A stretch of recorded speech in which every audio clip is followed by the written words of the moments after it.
Hi, I'm Steve Bourie, and I am the author of the American Casino Guide book. If you're not familiar with the book, be sure to visit our website at americancasinoguidebook.com. Today we're going to talk about dice control, and joining me is Matt Bourie. Yeah, and I'm the editor of the American Casino Guide, and today we have with us the Dominator, or Dom for short, from Golden Touch Craps, and we're going to talk to him today about his dice control system that he has. I guess it used to be called rhythmic rolling. It's now pretty much called dice control, and he teaches a class on it, and we're going to talk to him today. How are you doing today, Dom? Doing really great. I'm looking forward to the interview, guys. Okay, so I guess we should start out with an introduction on you. Tell us a little bit about yourself, how you got into controlled dice shooting and all that. Well, sure. I'm 67, so maybe about 42 years ago, when I was in New York City and trying to start my software company that I still own. I needed a way to make some extra money, support my family, as I was out there cold calling and trying to get accounts. And so because of the math background that I have, degrees in that, in math and stuff, sciences, I decided, and I love the game, I love cards. Played cards as a little kid with my grandfather sitting on his lap, one of my most cherished pictures I own. I learned how to count cards. And I could count down a deck of cards in about 11 seconds. And I'd go to Atlantic City on a day trip, take a bus. They'd give you a $5 coupon that gave you some food and some other stuff like that. And I'd come back home with 35 or 40 bucks in cash. And back then, 40 some odd years ago, 41, 42 years ago, that was a hell of a lot of money. That was, a full gas in my tank, some food, and maybe even a pizza on Friday night. And as I kept on doing that, I had a very small bankroll. I practiced for about 6 months and built up a bankroll, maybe about 150 bucks. But back then, the games that were in Atlantic City were 25-cent games, dollar games in blackjack. It's a different time period. So as the years went on, my bankroll grew, and I had friends that asked me to teach them. They wanted to learn how to count, and so I did. So I started to have teams around the country. Now, as the game of blackjack changed in the sense of casinos trying to take every nickel and dime from the players by changing rules, by changing penetration, by just a ton of different things in blackjack, I looked at the game of craps as another game in the casino that could be beat with some learning and practice. And the reason why I looked at that game as a game that could be beat, because basically all we're doing in the game of craps is throwing dice. So we have a moving projectile that goes into the air and lands. So with my physics background, I looked at the game of craps as just a physics problem. It's a moving projectile in the air. And any moving projectile in the air goes through what they call 6 degrees of freedom. And because I was a pretty good athlete as a kid, piano player, so I had real good tactile fingers and I built model planes and just a lot of different things. My tactile feel was really pretty good, and so was my hand-eye coordination. And so I looked at it and said, okay, well, if I could reduce the amount of sevens that is thrown randomly by throwing the dice a certain way, the same way all the time, and reduce 3 of those 6 degrees of freedom, this game could be beat. Because blackjack and craps are really the only game in the casino that can be beat with some skill. Blackjack as far as a card counter, and dice, craps, because the game is in your hands. It's in the shooter's hands. I would think that the very low house edges on those games help as well too. Well, exactly right, and that goes into just the way you're going to bet on this game. So I asked my dad, and don't mean to bore you with the story, but I asked my dad to build me what I call a little practice rig. and I started fooling around with dice sets and throwing and all this sort of stuff. And that's the way this whole thing really started for me. And then, you know, there were other people around the country that were doing the same sort of thing for whatever reasons they were. And I got involved with them as well. We, through a mutual friend that passed on right now, he introduced me to other dice controllers, and this whole thing became a revolution, I like to say. We just noticed that people that took care with the dice just seemed to have longer extended rolls. Instead of just taking them up and whipping them down the table, if you just took some care with them and tried to throw them the same way, you could beat the game with proper betting. And that's it. That's how I got started. Okay, let me interject here. So basically, you know, there's a lot of people who don't believe in dice control. It's been around for a while. It used to be called rhythmic rolling many years ago, and now it's called dice control. And through the years, I mean, it's a very controversial subject. So what we're trying to do today is you have some success at this. You teach the class. There's been a couple of, you mentioned a couple of TV shows. Actually, one of them was on the History Channel. It was about you personally, your success at this. So you are someone who has been successful at this, but there are other people who doubt how well it works. So this is something we want to take a look at today. And like you say, so on average, it's once every 6 rolls, a 7 comes up, correct? That is correct. So just if you can just change it so it comes up less often, you would statistically get an edge at the game, correct? That is the whole idea behind it. Yeah, because a lot of people, I think a lot of people sort of have a misunderstanding about it. A lot of people think that if you're some great controlled dice shooter, you can pick up the dice and throw a boxcars, throw a double 6 every time, and you getting paid 30 to 1, 31 to 1, whatever it is, depending on the casino. And that's not exactly how it works. I believe the term I see thrown around a lot is you're trying to statistically depress the number of 7s, correct? That is correct. You know, I get that a lot. I'll have people call me and the students, can you teach me how to throw a 12 all the time? No, pal, I can't teach you how to throw a 12 all the time. You know, Mickey Mantle didn't go up to bat and hit a home run every time he got to hit a baseball. The idea behind what we do is exactly what you said, Steve, and what you said, Matt, and that is we're trying to reduce the presence of a 7. And if we can reduce it against random, then we can beat the game. I mean, it's just that simple. All you have to do is reduce the presence of a 7, and you don't have to reduce it by that much to beat this game, as long as you bet properly. Now, we had mentioned earlier that you were on some TV shows, right? So you did, I think you had mentioned it, there was the History Channel, and I believe it was about people that beat the casinos for a lot of money, and I believe most of them were cheaters, and you were the only one that wasn't a cheater, correct? Yeah, you know, I mean, I'll tell you a little about that as well, but, you know, people can look me up. I'm actually listed as the 8th best gambler of all time. The people ahead of me have all passed on, so I think I should move up in that list since I'm still alive and kicking. But you know, the History Channel did a full documentary on me. They had a 6, or maybe it was a 10 series called Breaking Vegas, and every week they did a documentary on on somebody. Everybody that they did, except for me and a roulette father and son team out of France, were the only people that weren't cheaters. Everybody else was a cheater who designed slugs for slot machines or whatever.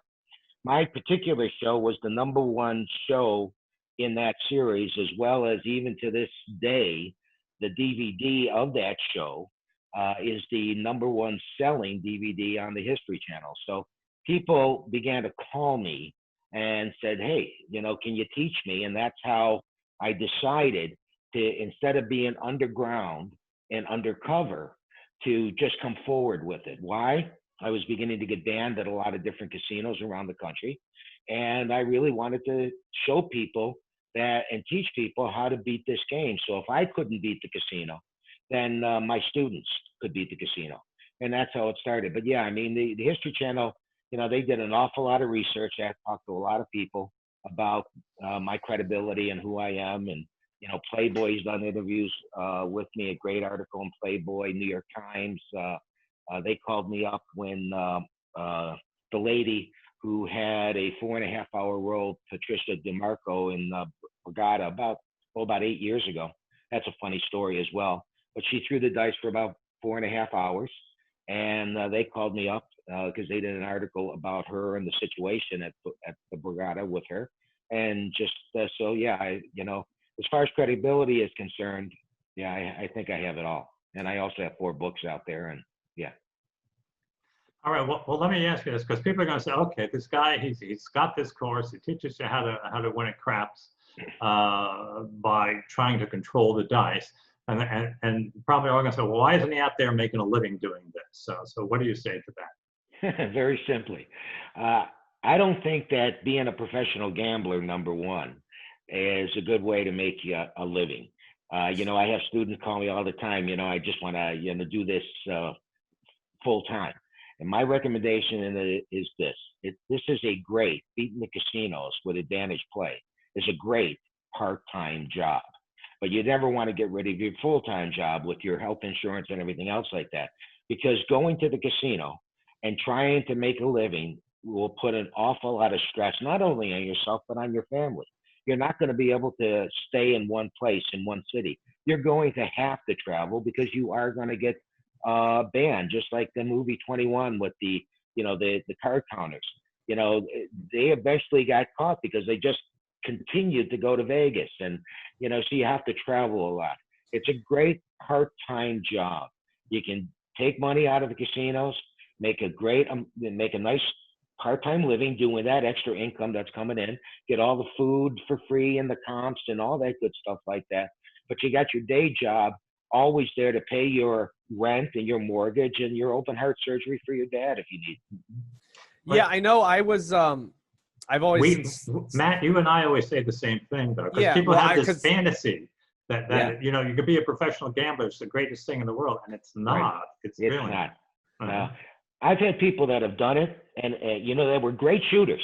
Students that are great shooters, and 2 people come to my head. One is a female, one is a male, and just blew everything they had because the stress was way too much.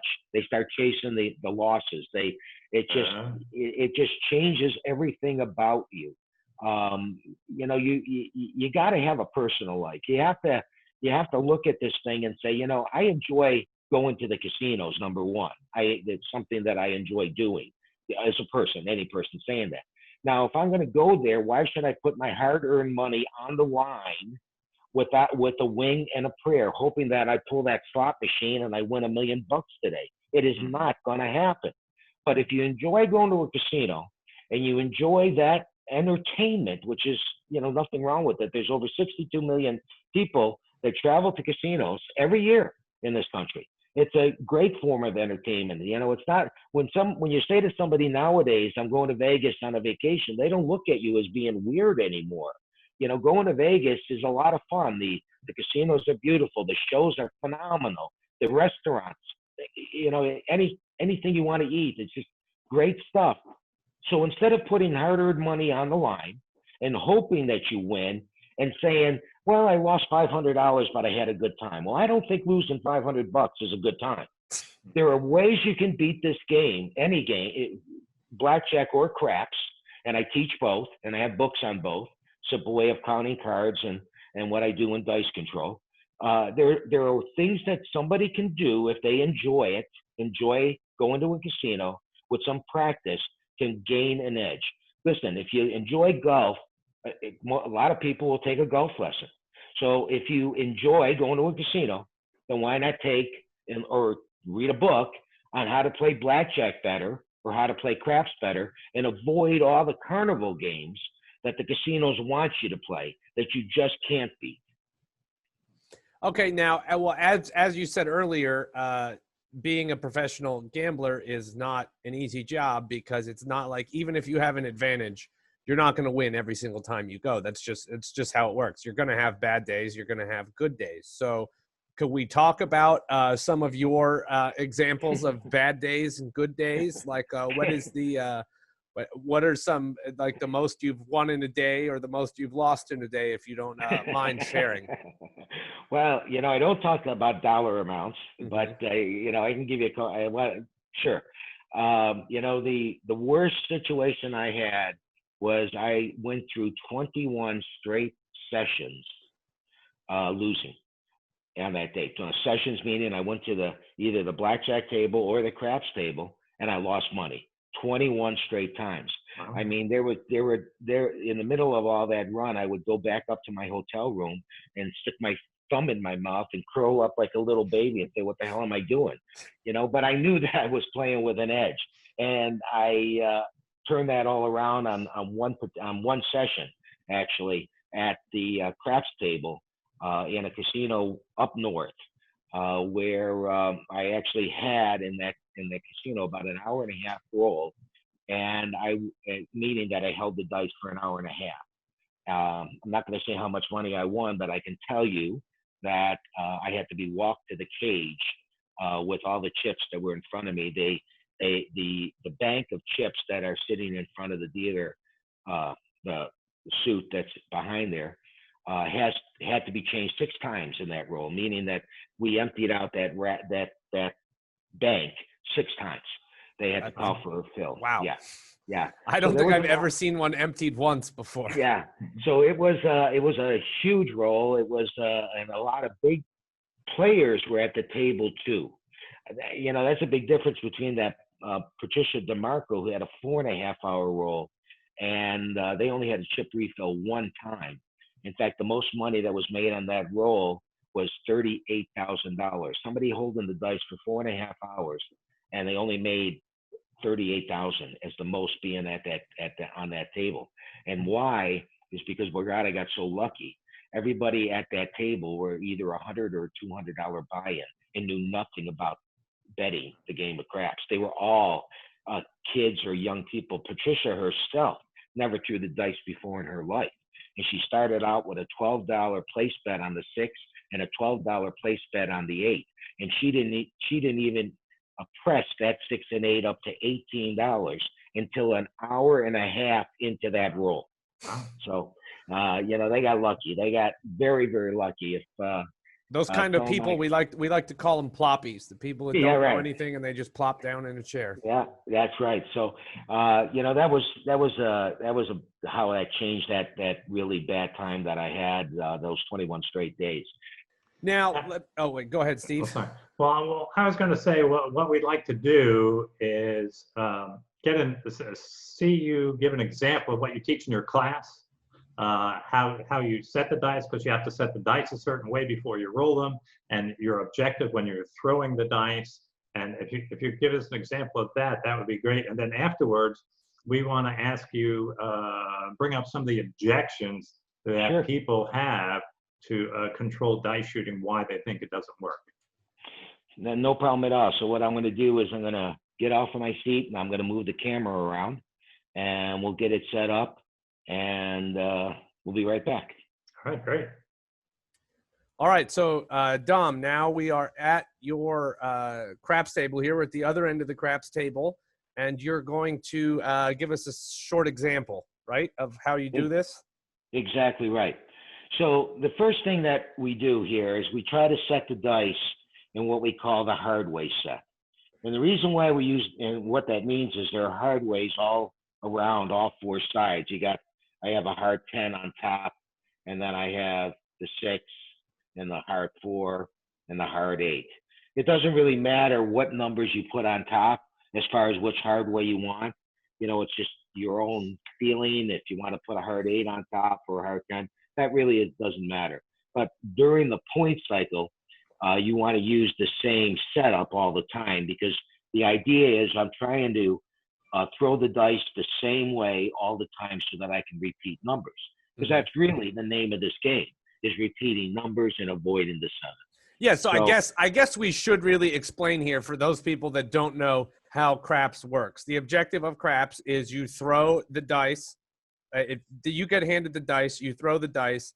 If you 2, 3, if you're on the pass line, 2, 3, 12, you lose. 7 or 11, you win. Any other number becomes the point, and then you have to roll that point again before you roll the 7 to win money. So that's why he's saying that you need to repeat numbers. So if he were to throw the dice right now and he throws a 10, the objective for him to win money would be to throw another 10 before he throws a 7. That is a perfect explanation there, Matt. Exactly right. That's the name of the game. Okay, so let's get that. Now that we have that out of the way, make sure everybody knows the objective of craps. Now this might make a little more sense to the people that weren't familiar. Okay, There you go. and let me jump in with one thing here. So when you approach the table, you always want to stand in the same spot at the table, and when you roll the dice, you always want to aim for the same spot. Yeah, here we go. You want to stand in the spot that you've been practicing at, meaning that you don't want to go into a battle with a weapon that you've never used before. So the same thing goes with this game of craps. If I've been practicing from stick left 1, meaning I'm in the first position and I'm to the left of the stick, right where I'm standing right now, that's where I want to shoot from instead of shooting from the end or some other place, because I haven't practiced from there. So you want to go to the same spot that you've been practicing at, and there are better spots for people. A right-handed shooter standing, which I am, standing stick left 1, gives me an easy swing across my body. I can really make a nice little pendulum swing here across my body, and the distance from where I'm throwing the dice to the back wall is much less than the distance from the end of the table. Now, what does that really do? What does that mean? Well, obviously, if I have to throw the dice a longer distance, I have to put more energy on the dice. The more energy I put on the dice, the more randomness you might get at the far end. So from standing, if a right-hander stands stick left 1 and a left-hander stands stick right 1, we just have a shorter distance to the back wall. The other thing we want to do is we want to avoid the hook, because as soon as we get into the hook, we call it the mixing bowl. Those dice mix around. By the hook, you mean that back corner where the table starts to curve, right? Yeah, exactly right. You got that mixing bowl and the dice will go around like that. We want to hit on the flat part of the back wall so that they come off the wall, bounce back, and stop right where they are. And, so if for anyone not too well versed at the craps table, if you see the green stuff at the end of the wall, we call that the alligator wall. And it's like the back of an alligator. It's a bunch of pointy triangles, and the idea of that is to it sort of randomizes the dice, it makes them bounce in different directions. So exactly when you say the flat part, you mean the part below the alligator, or you mean the part above the alligator? Well, no, you're gonna.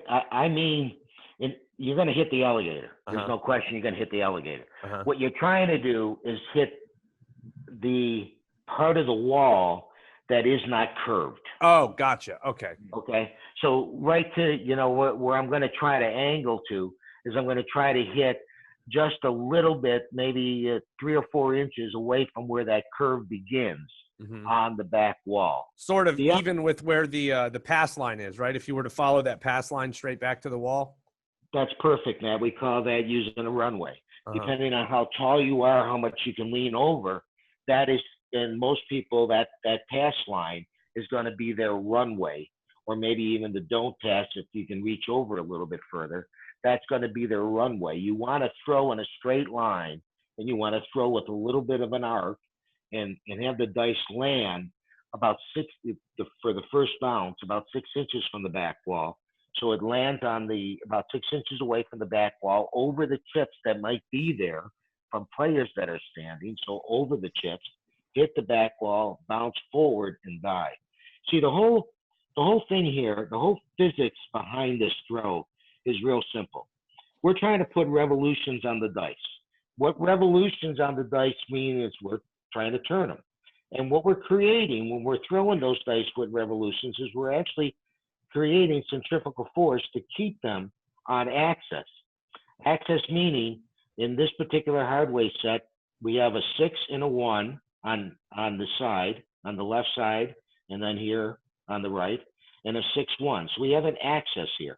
And we're trying to keep the dice on that axis so that the most perfect shot would be the dice to land with a hardway number. That would be a perfect shot. Why?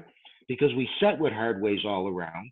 And if we land with hardways, we threw the most perfect shot by keeping them on axis. So the first thing, as far as these degrees of freedom I was talking about, is we have revolutions to keep them on axis. Then what we're doing as well is when we pick up the dice, we're starting a little bit of a backswing, so we're putting some energy on the dice. And then as we go forward, we're going to give it a 45-degree angle on most tables. And what that 45-degree angle does is it gives you an awful lot of accuracy. You know, if you watch football at all and you look at Russell Wilson from Seattle, this year he's having a phenomenal year. This year they've been talking more and more about why his long passes have been so accurate. And the reason for it is, and they've been saying it, is because he puts air on the ball, he puts arc on the ball, and he's got it down where it begins to drop exactly where his receiver is to catch it. And that's exactly what we're doing here. Now, when you say 45-degree angle, you mean you kind of want to launch him at a 45-degree angle? So that the apex of the arc is 45 degrees, which is going to be maybe about 8-9 inches above where the rail is. Mm-hmm. And that gives you the most accuracy to get it to a spot that you want to get to. Now, when the dice land, we want to have them land flat. Try to get them so that all the sides land flat onto the tabletop. Why? Because what happens is we have energy when we are swinging and putting it on there. The energy goes into the tabletop and begins to sink into the tabletop, but we always have reverse energy. So we have energy coming back up again, and that takes the dice up and hit the back wall, but with not as much energy as the first throw. The swing is giving it a lot of energy to get to the back wall. When they hit and smack the table, energy into the table gets reduced, but there's still enough energy to get them to the back wall and back down again. We don't want them to die. We want them to hit the back wall. The casinos think that a dice controller, like myself or whatever, are trying to not hit the back wall. We're trying to make the dice land.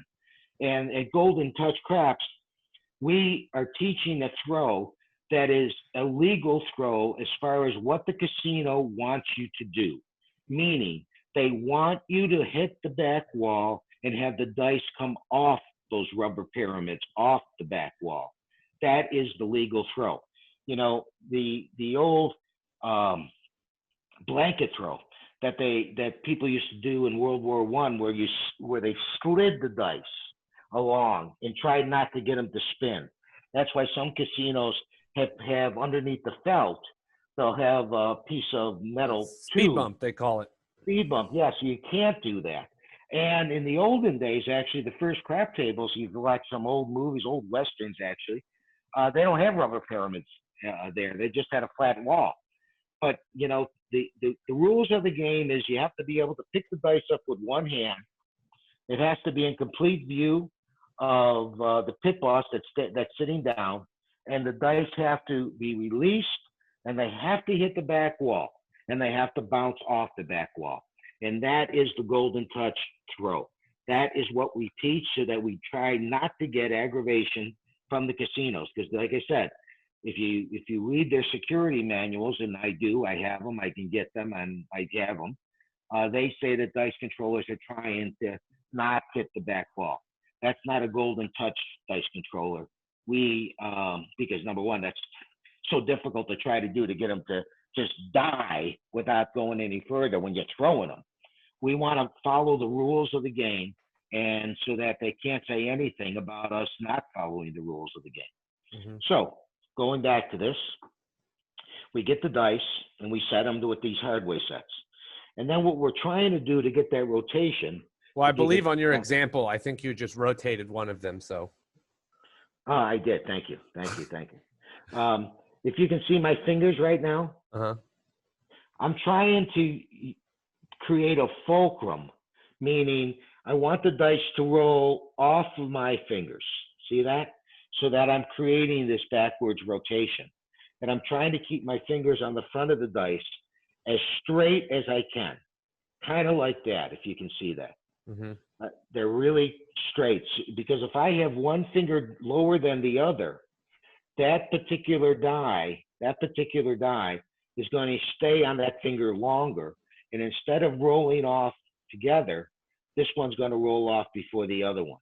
And we want them to land together, to stay together onto the table. Okay? So I'm going to get those dice there. And I'm going to, actually, I get up a little bit on my toes so that I can lean over a little bit. You know, if I was 6'8", I wouldn't have to do that. So I get them all set up, and I grip, and I square them with the back wall squared all around. I'm looking at them. I'm a little bit above the tabletop, if you can see that. Mm-hmm. And then I turn my head, and I'm looking at my spot on the table, and I go into a backswing, and I spin them and land. Let's show you that all over again.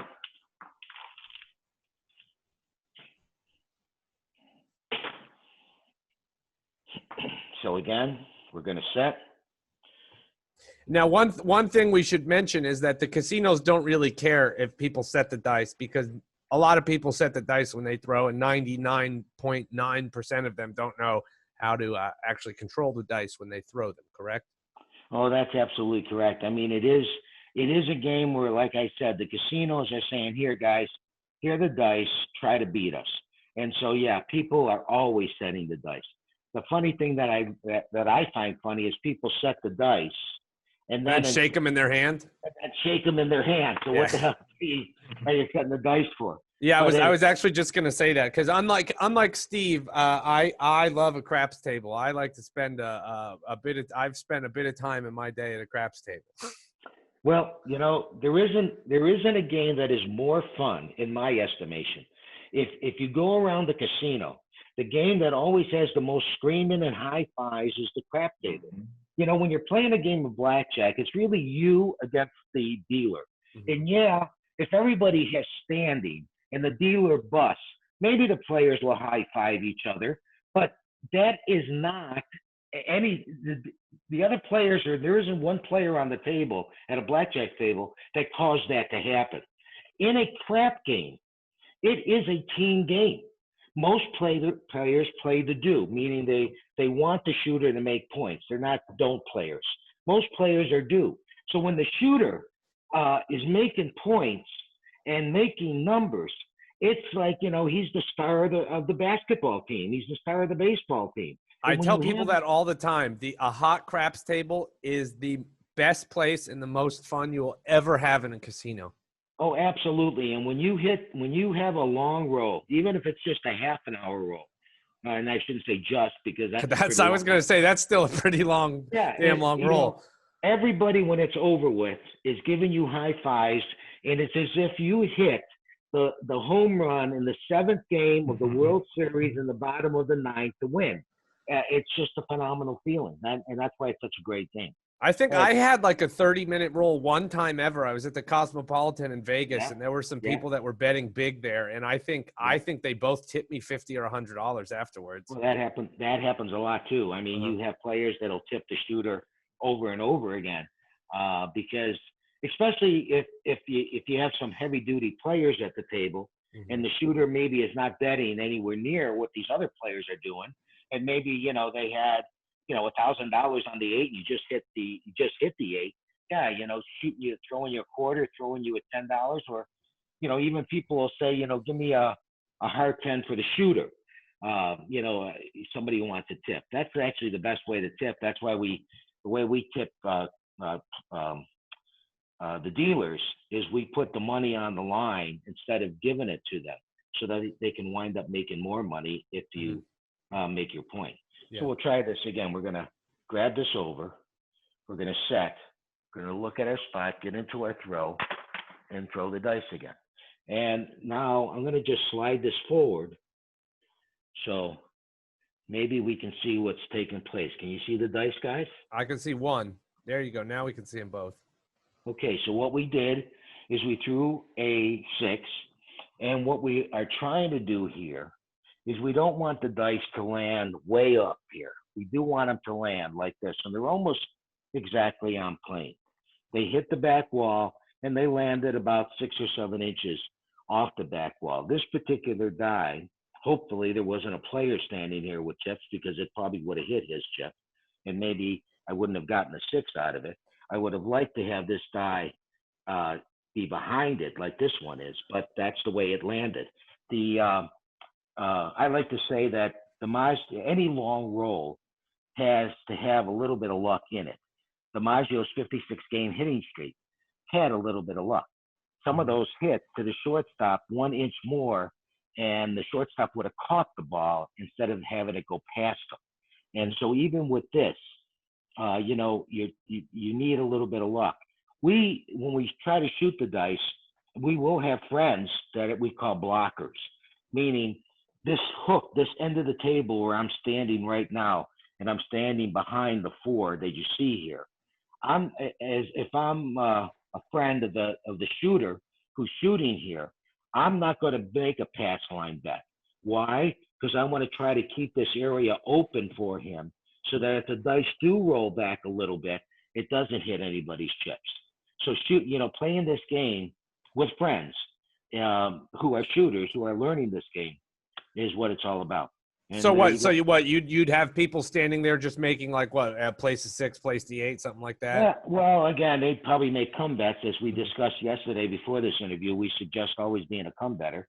But they wouldn't put a pass line bet down. Oh, they just wait till the point's established and then make a comeback? Yeah, or place the 6 and the 8 if you wanted to be a place better. Yeah, and that's it. It's not a big deal at all. In fact, even if the point was a 10, they could, buy the 10 if they wanted to, just to have it out there on that point. It is more important to have this area open for what just happened, where that 4 came here instead of here, than that friend of yours making a $10 pass line bet with odds and winning $60 if you hit it. I mean, he or she can make the same amount of money over on the top. Now, okay, so now that we have a better view of this, right? So this is we can sort of see the alligator felt that we were talking about before, where it's these pointy triangles, and those are what randomize the dice. So that's sort of still your variable there, correct? That's why sometimes it'll bounce a little further or something like that. Well, that is the variable, and that's why as we said, the object of the game is to try to avoid the 7, and it's not going to happen all the time. Sometimes the most perfect shot, we're looking at dice rotating together and staying on axis, looking beautiful in the air. Sometimes that most perfect shot, all of a sudden we get a 7, and what the hell happened? Well, it's just the way it hit the alligator. That's what happened. But remember, random is a 7 every 6 rolls, like Steve said. And all we're trying to do is get better than 6 point. We're just trying to, instead of throwing a 7 every 6 rolls, we're trying to throw a 7 every 6.23 rolls or more. And if we do that with proper betting, just 0.23 better than random, not a big deal. 0.23 better than random. With proper betting, we'll have a 1.7% edge over the house. And as a blackjack player, the best you can get nowadays is a 0.5 point edge over the house, even as a card counter. So that's a pretty big edge. Remember that. Dominic, one question I wanted to ask you, and I guess to point out to everyone who's watching, that concerning the betting as a controlled dice shooter, I think a lot of people think that you'd be betting hard ways, or making a lot of place bets, but that's not the case, correct? That is not the case. I don't teach.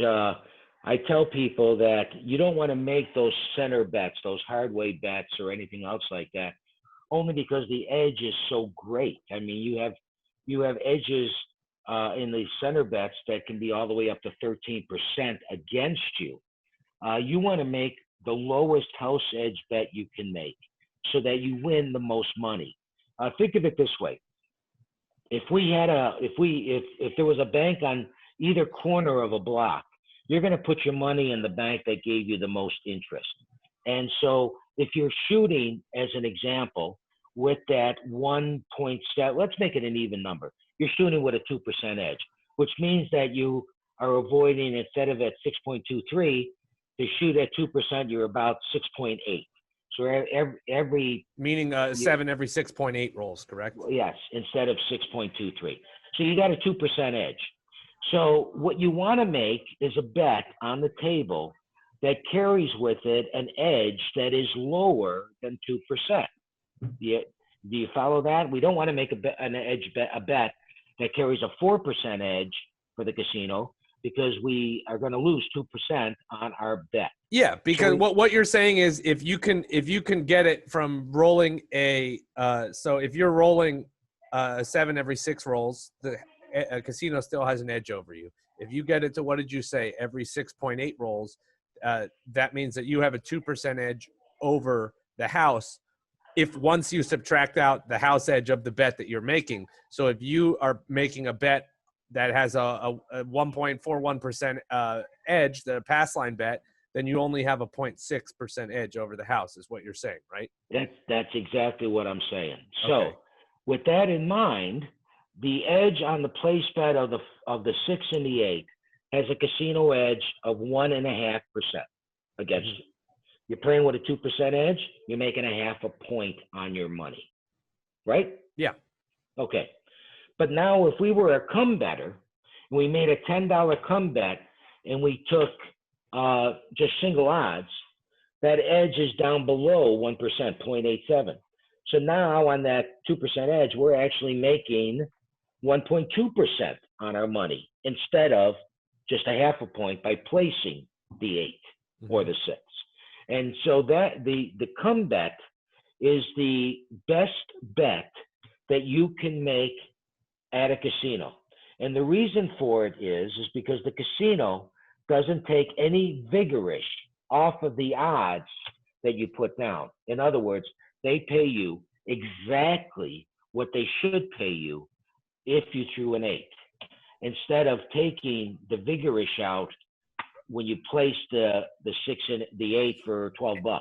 And by that he means that's short for the vig, which means the house edge, because that's how every game in a casino has a house edge. The odds bet in craps is the only bet you can make in a casino with no house edge. And that's because in order to make that bet, you have to make either the pass line bet or the don't pass bet or the come or don't come. It's the same bet. And those themselves have a 1.4-ish% edge on them. Exactly. So, so combine the two bets together. If you have a 1.4% edge and another bet with a 0% edge, you take the average of the two. And that's why he said with 1.41% edge on the pass line or the come bet, same bet, once you put single odds, it lowers it to the average of the two bets goes down to 0.8. And then as you increase your odds behind it and bet more money behind it, it gets much more volatile because you're betting a lot more money, but your edge continues to go down. Because I think if you get to 10, if you find a casino, I think most of the horseshoe casinos in the country offer 100 times odds. If you're putting 100 times behind, it's like 0.1% or something, isn't it? Oh yeah, it can be that low. But I always say to people, try to get the 5-time odds, because the difference between 1 and 5 is much greater than the difference from 5 to 10. That's not to say that when I'm playing at a casino that I don't take the 10-time odds. But I tell my students the key number is to try to get to 5-time odds. All right, you've given us examples of how to throw the dice and how you teach your students, and examples of how you've had great success. But as always, with anything concerning gambling, there's always controversy. And dice control is one of the most controversial subjects in the world of casino gambling. So there's a lot of people that really don't believe in it. And one thing I want to ask, now I know Stanford Wong, who is one of the most foremost experts in blackjack. In math. PhD in math. I'm sorry? In math. He's a mathematician. He has a PhD in mathematics. Oh, yeah. I mean, the guy's a genius. Oh, absolutely. He's sort of like one of the godfathers of blackjack and card counting blackjack. So I have a book here back in 2005 because I know Stanford. I speak to him once in a while, and we correspond. But back in 2005, he believed in controlled dice shooting, and he wrote that book that I just showed you, and he had it out there for a while. But he later changed his mind and said he didn't think it really worked. Now I think part of the theory might have been that he was getting older and he didn't have as much dexterity and he couldn't control the dice as well as he wanted to. But your thoughts on that? Well, first off, he wrote that book right after he took the class from me. Oh. In fact, I think he says that in the beginning of the book that he took the Golden Touch Craps class. So he took the class from me and he wrote that book. Anyway, I don't know the reason why he changed his mind being a mathematician, because you can very simply, with math, calculate whether or not you have an edge when you're throwing the dice. I mean, it's a real simple thing, meaning that we call it your sevens to roll ratio, your SRR. You roll the dice 100 times. How many sevens did you throw in that 100 times? Do the division and see if you're better than 6, meaning 6 sevens every on the average every 100 rolls or whatever. So have 6 rolling the sevens on the average every 6th roll. If you get better than that, then you're throwing with an edge. So you can, anybody who thinks that this doesn't work, all they have to do is put the time into practice and do the math, and maybe those people might not ever get an edge. Some people are just not that coordinated. I have a student who's actually one of my instructors. Didn't have an edge for 2 years. That lady and her husband, who passed on now, they practiced for 2 years straight. They were retired. They wanted something to do together. They enjoyed going to the casinos, and they wanted to beat this game of craps. They practiced for 2 years straight, and that's how long it took them, because they were in their late 60s, maybe early 70s when they started up with us. It took them that long to get an edge. Some people pick it up real quick. After 3 months of practicing, they have an edge. So that's the reason. And people that don't believe it, I'd never try to convince anybody, Steve, of it at all, because the math is there. You can do the math. And as I said to you before, we can argue religion, we can argue politics, but we can never argue that 2 and 2 equals 4. It always equals 4. So if you do the math, when you're throwing and practicing, or if somebody wanted to record 100 of my rolls or 1,000 of my rolls, they'll see that I'm avoiding the 7 less times than random would. So, but when somebody does say that, I say, fine, I'm not going to try to convince you. In fact, yell it from the hilltops that dice control doesn't work. It only makes it better for me. And let me say another thing to you. If dice control didn't work, why have casinos banned me from throwing the dice? Why am I banned at the Bellagio, at 75% of the casinos in Las Vegas? Why am I banned in the whole state of Louisiana, the whole state of Mississippi? Not for blackjack, for craps. Okay, now Matt's going to bring up some other objections, but before we get to that, what happens when they ban you? What do they say? I mean, Well, it depends. What's the procedure? Most of the time, they're nice. I get a tap on the shoulder. Hey, Dom, can I talk to you? And I know exactly what's going to happen. Hey, Dom, I'm a big fan, but upstairs has decided that your game is way too good for us, and we don't want you playing anymore. Other times, they have been kind of mean. I've had armed guards around me, walking me to the cage. I've had them, Bellagio, when they banned me, that was a very tenuous and really terrible situation where they asked me for papers as if I wasn't a citizen of the United States anymore, that I was like you're in Russia or China and they ask you for your papers. It's just crazy. That was, so that's based, but most of the time it's just a tap on the shoulder. Hey, Don, can I talk to you? Yeah. Well, I'm a big fan. They've made a decision. You can't put, your game's way too good. They always say that your game is way too good and we don't want you playing here anymore. Okay, now I have to I've say, been trespassed too. yeah. But anyway, go ahead, man.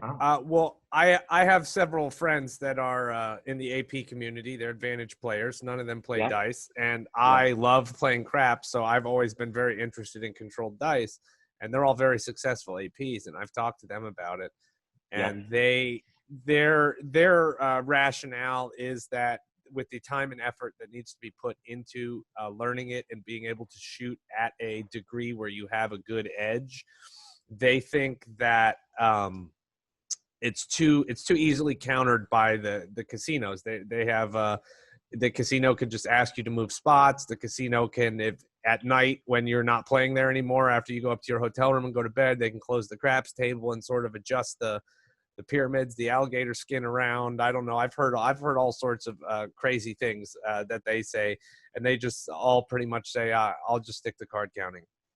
Okay, so, they're card counters, and that's great. And I've had a lot of AP card counters that have taken my class that have exactly the opposite view. And I'll say to those card counters very simply. As a card counter today with the rules, you're lucky. Those guys who are definite good players, I'm sure, Matt, are maybe getting 0.75% over the house. Maybe there's some casinos around the country that have pretty good rules, very few, but good rules. Maybe they're getting 1%. Maybe they are getting 1% when they're doing that. Well, I say to them, if they can get a little bit coordinated and get this an SRR of 6.23, which is pretty simple to do with some practice, they got an edge over the casino of 1.7. And now, as a come better, just with that one-time odds, they got that 1% edge that they're getting with blackjack.